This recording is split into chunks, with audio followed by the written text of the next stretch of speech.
Imnedija t-tieni opportunità biex l-istudenti Maltin japplikaw għal boros ta' studju biex jiffinanzjaw l-istudji tagħhom.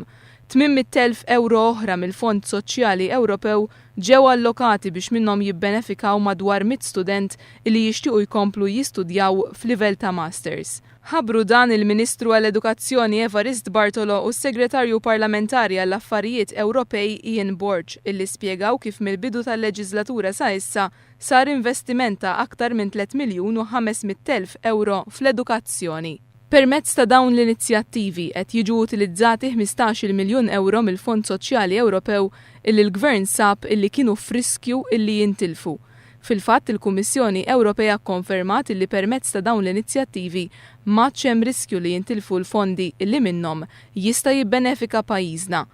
Il-Ministru Evarist Bartolo u s-Segretarju Parlamentari Ian Borg qalu li l-Gvern qed jinvesti fir-riżorsi umani li huma pilastru ferm importanti għal pajjiż.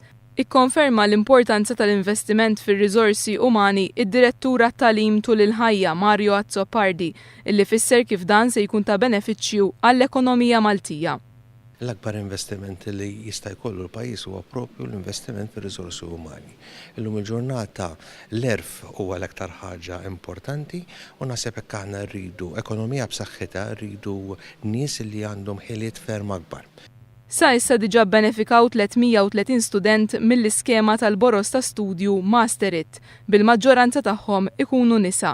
Għal dawn il-boros ta' studju huma eliġibbli l-istudenti li japplikaw għal kors ta' masters illi jibda bejn l-ewwel ta' Settembru ta' din is-sena u l-aħħar ta' Marzu tas-sena d-dieħla u wieħed jista' japplika anke jekk ma jkollux degree.